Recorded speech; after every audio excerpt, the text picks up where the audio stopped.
Fed's Cook sues Trump over his attempt to fire her.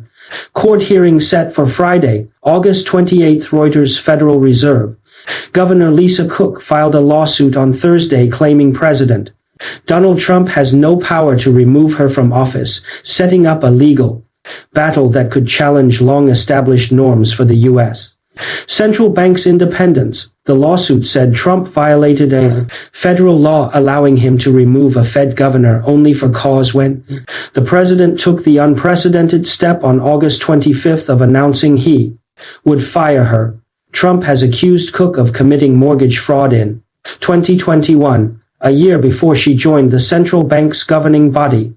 Jumpstart your morning with the latest legal news delivered straight to your inbox from the Daily Docket newsletter. Sign up here. Cook also filed a motion for a temporary restraining order. It declares that Trump's effort to fire her is unlawful and seeks to bar the Fed from taking steps to remove her pending further litigation. A hearing on the motion is set for a.m. at 1400 GMT on Friday.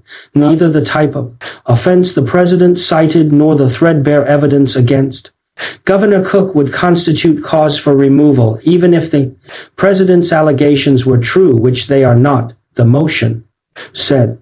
The president would not have cause to remove a Federal Reserve governor even if he possessed smoking gun evidence that she jaywalked in college, Cook's lawyers wrote in the lawsuit.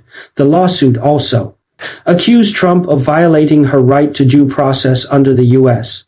Constitution by firing her without notice or a hearing. The case was assigned to U.S. District Judge Gia Cobb, an appointee of former President Joe Biden, a Democrat. It is likely headed to the Supreme Court, where a conservative majority has at least tentatively allowed Trump to fire officials from other agencies, though it recently signaled the Fed may qualify for a rare exception from direct control by the president. Cook, in her lawsuit, noted that the court in a May order distinguished the Fed from other government agencies, citing its unique structure and distinct historical tradition. Concerns about the Fed's independence from the White House in setting monetary policy could have a ripple effect throughout the global economy. The U.S. dollar stumbled against other major currencies after Trump, a Republican, first said he would remove Cook. It was trading lower on Thursday as traders kept bets that the Fed would gradually cut interest rates starting next month, a Fed spokesperson said on Tuesday, before the lawsuit was filed, that the central bank would abide by any court decision.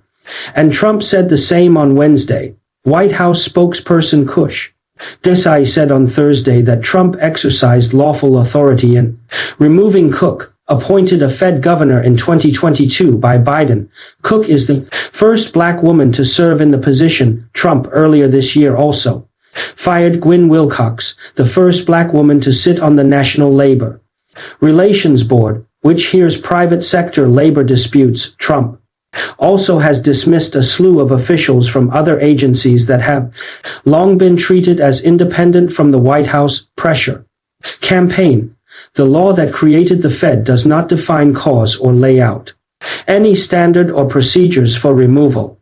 No president has ever removed a Fed board member, and the law has never been tested in court. Several federal laws requiring the president to have cause before removing members of other agencies say that the term can include neglect of duty, malfeasance, and inefficiency. Those laws could be a guide for courts to determine if Trump had cause to fire Cook.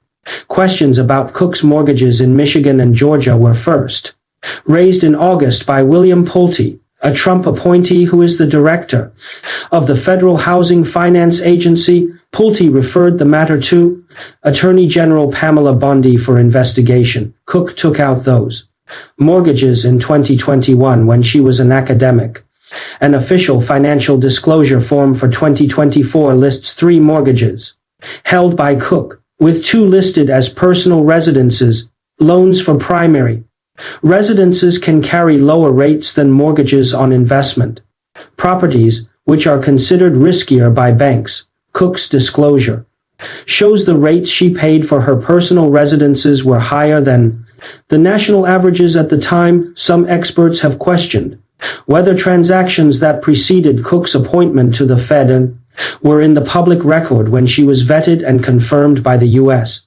Senate could amount to adequate cause to remove her. The Trump administration could argue in response to the lawsuit that giving Fed governors any protections from removal violates the president's broad constitutional powers to control the executive branch, as it has in cases filed by other ex-officials. In an August 25 letter to Cook, Trump accused her of having engaged in deceitful and criminal conduct in a financial matter and said he did not have confidence in her integrity. Cook's departure would allow Trump to name an ally to the Fed's 7-member board. The Senate Banking Committee is expected next month to consider Trump's nomination of Stephen Miran, the head of the White House's Council of Economic Advisers, to fill the only current vacancy on the board, with an eye to rushing through approval to enable him to vote at the Fed's September 16 to 17 policy meeting. The president has repeatedly berated Fed Chair Jerome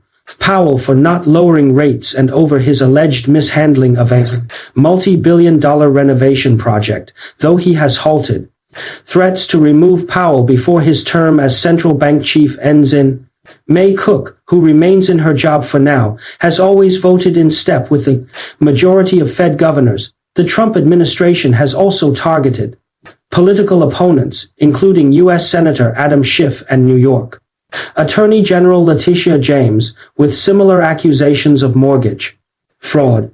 Schiff and James have denied wrongdoing. Reporting by Daniel Wiesner. In Albany, New York, Ann Saffer and Andrea Shalal. Editing by Alexia Garam-Falvi, Rosalba O'Brien and Paul Simao.